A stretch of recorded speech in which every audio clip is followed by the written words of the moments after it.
संसार एक रंगमंच है और प्रत्येक व्यक्ति एक कलाकार। कला और मनुष्य का आपस में घनिष्ठ संबंध है। कला मनुष्य के जीवन में रस, उत्साह व प्रेम का संचार करती है। सोचो, ये चित्र न होते, गीत संगीत न होते, नृत्य न होता, तो जीवन कितना नीरस व बेरंग होता। आज ऐसे ही रंगमंच के एक कलाकार से हम मिलने जा रहे हैं, भाव राग ताल अकेडमी के डायरेक्टर श्री कुमार कैलाश जी से। कुमार कैलाश का बचपन पहाड़ों से दूर बीता। जयपुर से थिएटर का प्रशिक्षण ले दिल्ली में उन्होंने अपने करियर की शुरुआत की। संस्कृत मंत्रालय से नाट्य शास्त्र में 2 वर्ष की नेशनल स्कॉलरशिप आपको मिली व पिथौरागढ़ के लोक पर्व हिल यात्रा को अन्य मंचों पर ले जाने में भी आपका अतुलनीय योगदान है। तो चलिए मिलते हैं आज के गेस्ट कुमार कैलाश जी से। कैलाश जी, रंगमंच की दुनिया में जाने के बाद किसी भी व्यक्ति का वापस अपनी जड़ों की तरफ लौटना नेक्स्ट टू इम्पॉसिबल होता है। मोस्टली देखा जाए तो उसके बाद लोग आगे की तरफ ही बढ़ते हैं, दिल्ली या मुंबई इधर का ही लोग ज़्यादातर करते हैं। तो आपने ऐसे में पहाड़ आना क्यों चुना? मेरी पैदाइश पहाड़ की है और यहीं पैदा हुआ हूँ मैं। और उसके बाद हमारे जो फादर दिल्ली में थे तो हम लोग दिल्ली की ओर चल दिए, वो हमको लेके चले गए। तो मतलब हर एक माँ बाप ये चाहते हैं कि अपने बच्चों का अच्छी शिक्षा दें, उनको उनका जो पालन पोषण हो अच्छे से हो, तो इसलिए हमको वो दिल्ली लेके चले। हमारी जो एजुकेशन है वो भी दिल्ली में ही हुई। उसके अलावा रंगमंच से जुड़ा हुआ दिल्ली में जैसे बहुत सारे थिएटर ग्रुप्स चलते हैं, उन लोगों से जुड़ा हुआ, उन लोगों के साथ मैंने वहाँ काम किया। बहुत सारे ग्रुप्स हैं वहाँ दिल्ली में। हमारे एक गुरु हैं भूमिकेश्वर जी, उनके साथ मैंने वहाँ काम किया। उसके अलावा उपेश जोशी जी हैं, उपेश दा यहीं के पिथौरागढ़ के और भानु भारती हैं। तो ऐसे बहुत सारे जो डायरेक्टर हैं, बहुत सारे ग्रुप्स हैं, मैंने वहाँ काम किया उन लोगों के साथ में। और उसके बाद में फिर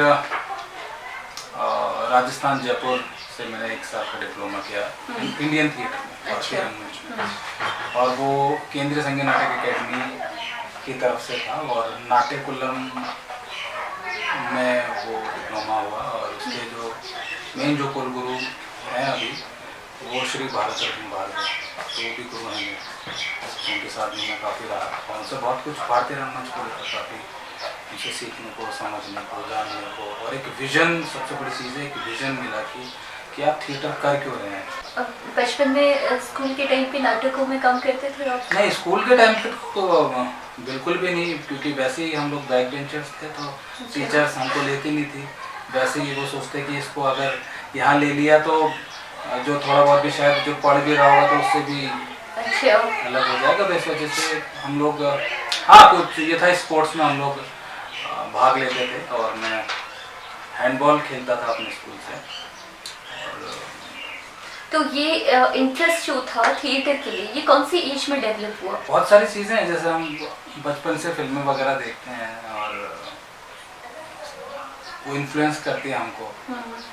हीरो होते हैं, विलन होता है, तो बचपन से अगर देखते हैं तो क्योंकि हमारी जो अपब्रिंगिंग वो 90s की है तो शायद उस समय टीवी वगैरह ही थे। तो उसके अलावा आजकल के समय जैसे मोबाइल होते हैं और बाकी चीज़ होती है वो तो थी नहीं। तो सबसे बड़ा जो इसका एंटरटेनमेंट का जो हमें जो देखने का था जरिया वो सिर्फ टीवी था। तो वहीं से कहने का वो मुझे ऐसा लगता है कि वो अंदर इन्फ्लुएंस हुआ वो चीज़ें।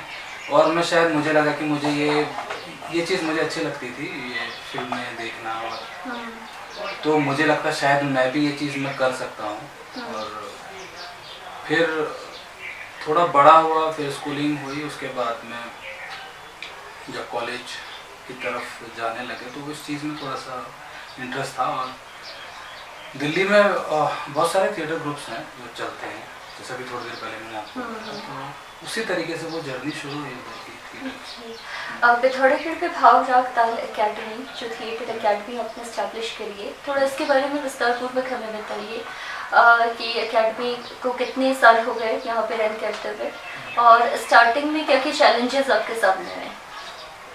इसको 10 साल तो हो गए हैं पिथौरागढ़ में। अच्छा।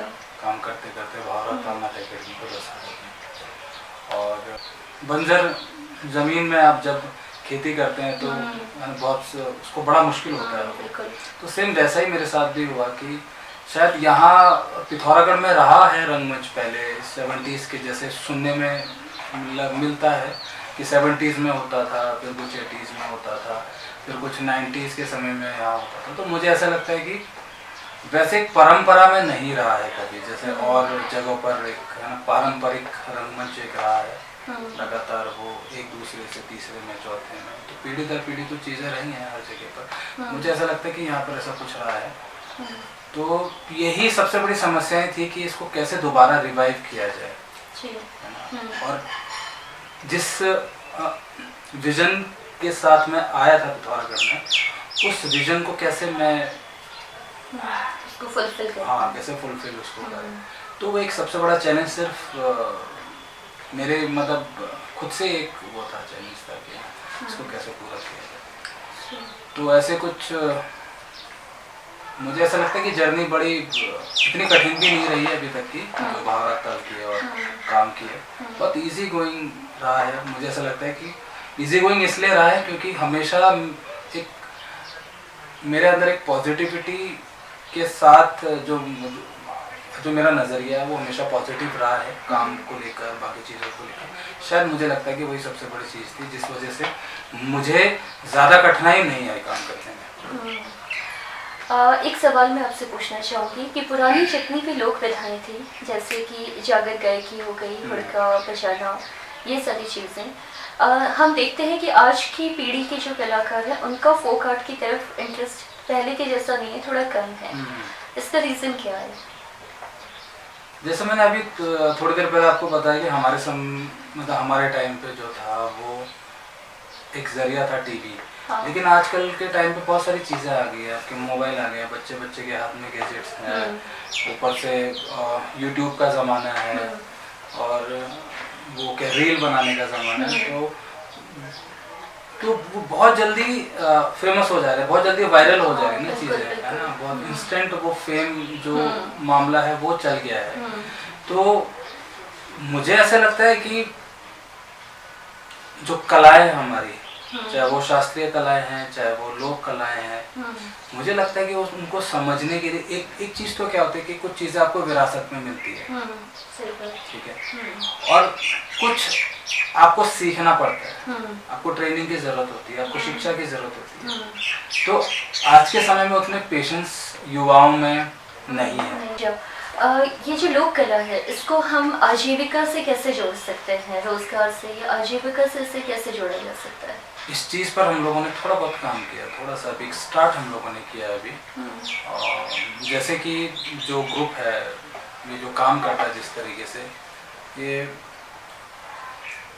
कला के हर डायमेंशन को लेकर काम करता है, चाहे वो क्राफ्ट हो, चाहे वो डांस हो, चाहे वो ड्रामा हो, चाहे वो स्कल्पचर हो, सारी चीज़ों को लेकर काम करता है। तो इसमें हम लोगों ने, आप जैसे देख रहे होंगे आसपास में हमारे मुखौटे हैं बहुत सारे, और ये हिल यात्रा में यूज़ होते हैं। हिल यात्रा यहाँ एक पिथौरागढ़ के कृषि पर्व है, तो थोड़ा बहुत इस पर काम रहा है। तो उस दौरान जब इस चीज़ पर थोड़ा सा काम कर रहा था, तो फिर धीरे धीरे एक नए आइडियाज़ आते गए, और पहला आइडिया ये आया कि कुछ लोगों को इकट्ठा किया जाए, चाहे अपने ग्रुप के लोग हो और कुछ लोकल आर्टिजन्स हो, उनके साथ मिलकर कुछ ऐसा किया। तो हमने एक टीम बनाई, एक हिल यात्रा को डिज़ाइन किया नाटकीय रूप में, और उसको हमने कई जगहों पर किया, जैसे देश के अलग अलग भागों में हमने राष्ट्रीय नाट्य विद्यालय के लिए किया, हमने IGNC के लिए किया, हमने केंद्रीय संघीय नाटक अकेडमी के लिए तो बहुत काम किया इस चीज़ पर। अकेडमी ने बहुत विशेष रूप से इस पर बड़ा ध्यान दिया है, हिल यात्रा पर। तो अभी हाल ही में हम पिछले महीने इसी क्राफ्ट को लेकर हम लोग संघीय नाटक अकेडमी गए थे, और फिर इसके प्रदर्शन जब होते रहे, फिर उसके बाद एक और आइडिया है कि क्यों ना ये जो क्राफ्ट है, ये जो मुखौटा है, इसको छोटे छोटे मिनिएचर के तौर पे क्यों ना इसको प्रमोट किया जाए। तो हमने बहुत ये कुछ जो आर्टिजन्स हैं उनको आइडेंटिफाई किया, उनसे हमने बात की कि आप हमारे लिए ये बनाइए और हम इसको या मार्केट करते हैं या इसको जैसे भी इसको बढ़ाते हैं, ये हमारा काम है। तो वो लोग हमारे लिए ये सारी चीज़ें बनाते गए और हम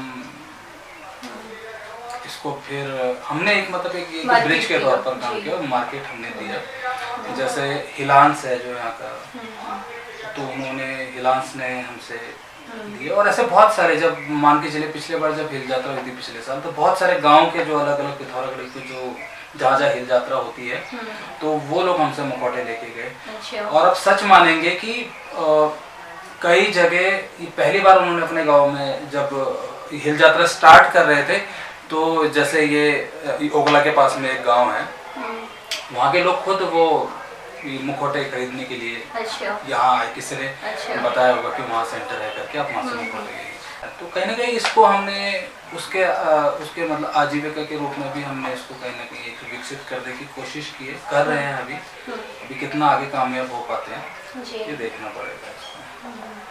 आप जैसे कि एक लोक कलाकार हैं, पिथौरागढ़ में थिएटर एकेडमी आप रन करते हैं, इतनी सारी वर्कशॉप और कला के क्षेत्र में बहुत सारा काम आपने किया है। तो ऐसे में ये सवाल मैं आप ही से पूछ सकती हूँ कि कला की इम्पोर्टेंस किसी भी मनुष्य के जीवन में क्या है? मेरे लिए अगर बात करें तो मेरे लिए जैसे हम खाना खाते हैं, हमारा पेट भरता है, हमारी आत्मा संतुष्ट होती है, वैसे ही शायद मेरे लिए जो आसपास आप देख रहे हैं, जो पूरा ये जो ऑफिस देख रहे हैं या इसमें हर एक चीज़ आप देख रहे हैं, तो कहीं ना कहीं मुझे ऐसा लगता है कि उसमें मेरी आत्मा जुड़ी हुई है। जब मैं यहाँ पर आता हूँ तो मैं एक अलग मूड में रहता हूँ, मेरे अंदर बहुत एनर्जी आती है इस चीज़ को लेकर काम करने को। तो मुझे लगता है कि मेरे लिए सबसे मतलब परफेक्ट जगह होती है जब मैं यहाँ पर होता हूँ। क्यों? क्योंकि मैं आपको बताऊं कि बचपन में मैं स्टमर करता था बहुत ज़्यादा, और वो कॉन्फिडेंस जो आज है काम को लेकर, जब हम बहुत सारे लोगों के साथ काम करते हैं, अलग अलग लोगों के साथ डील करते थे, जब कॉन्फिडेंस आपके अंदर होता है तो तभी आप बात कर सकते हैं, तभी आप काम कर सकते हैं। तो कहीं ना कहीं मुझे लगता है कि कॉन्फिडेंस मुझे थिएटर ने ही दिया है, रंगमंच ने दिया है। तो मैं बता था कि स्टमर करता था, तो फिर धीरे धीरे जब मैं रंगमंच में जुड़ा तो रंगमंच में जितना कुछ सीखने को मिला, जितना कुछ गुरुओं से सीखने को मिला और जितना थोड़ा बहुत भी जो सीख पाए हम लोग, मुझे लगता है कि वो इम्प्लीमेंटेशन है अभी जो देख रहे हैं आप।